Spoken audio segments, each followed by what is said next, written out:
streets! Racist police on our streets! Take the knee and pay your respect for Henry. Your officers assisted in that man's death. They're chucking the stuff away over the people's gardens. Here we go. Stuff is getting chucked in left, right and centre. But as usual, guys, we are right in the thick of it. Shame on you! Shame on you! Shame on you! Shame on you! The December murder of Henry Nowak in England, the innocent 18-year-old white man who was stabbed to death by Vikram Digwa, a Sikh radical, for no reason other than the fake claim that Henry knocked off his turban. This set off nationwide protests, as you just saw, in the United Kingdom. Henry Nowak was stabbed because he was white. He was arrested because he was white, and the media is covering up this story because he was white. But we're not going to do that.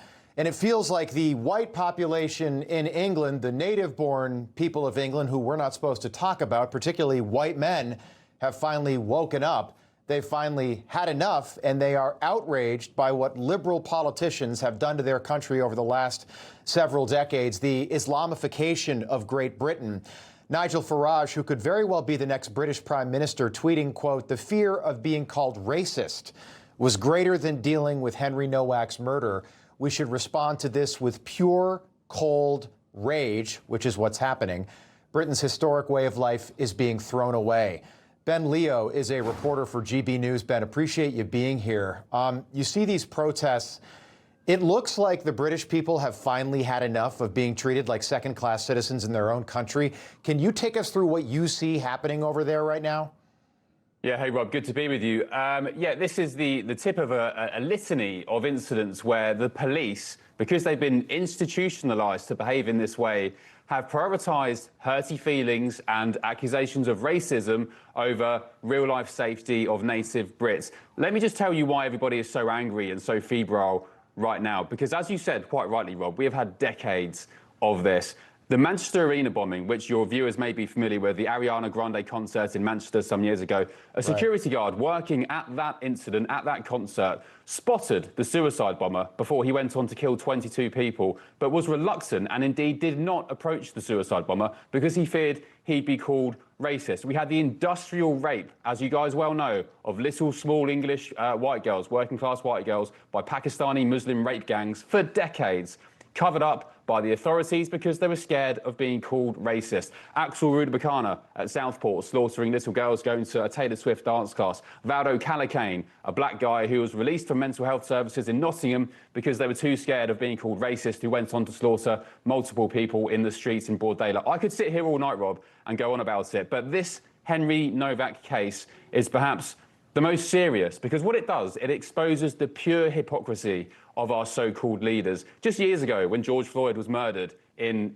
Minneapolis, and by the way, Henry Nowak and George Floyd, absolutely no comparison. One was a drug addict's career criminal, Henry Nowak, a young, smart, bright boy with his future ahead of him. Right. But what did our leaders here in the UK do? Keir Starmer, the Prime Minister now, leader of the opposition at the time, he took the knee. He was cucked, like all our British institutions, took the knee, did the media rounds for weeks and weeks and weeks, talking about what a tragedy it was and how we should politicise George Floyd's death.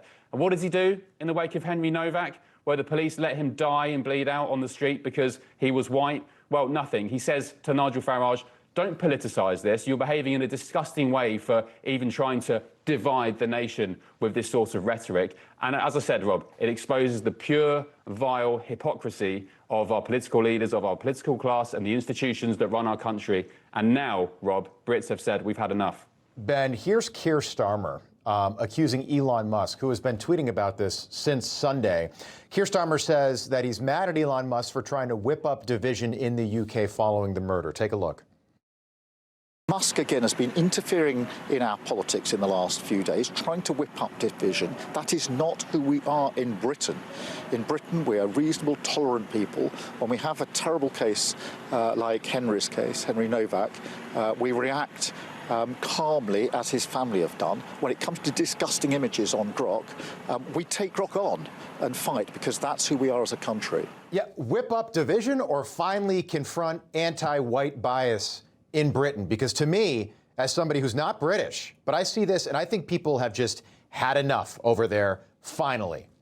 Yeah, Rob, Keir Starmer, if you're not too familiar with who the man is beyond being a Prime Minister, he is a far-left human rights lawyer who believes in nothing. He has no ideology apart from authoritarianism and censorship. He's introduced, by the way, the reason he hates Elon Musk is because he seems to be the only person in the world right now, and indeed your own government. Tonight, the US State Department, about an hour ago, put out a post on X saying that there should be not two-tier policing in the United Kingdom. It's the end of a civilization if you allow that to happen. The only other people, apart from the Americans, your government, and Elon Musk, who care about the UK more than our leaders themselves, people like Elon Musk. They are the only people speaking up for us. And when Keir Starmer sees people like Musk getting involved, shining a massive bright light on the injustice and the hypocrisy that British people are being served under, that's why he hates it. And that's why, by the way, Rob, they introduced the Online Safety Act, a piece of legislation to censor websites online, to censor free speech, to filter out information,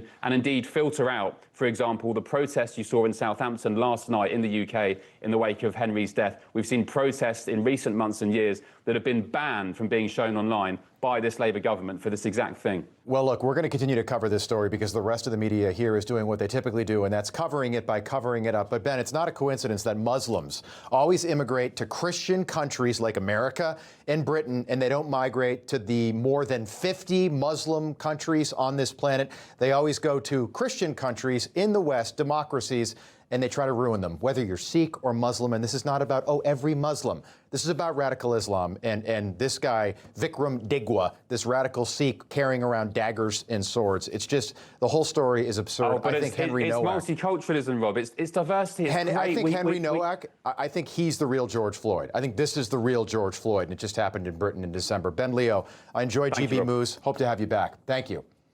Thank you, mate. Appreciate it. Information. Truth is freedom. Is Newsmax. It's real news for real people.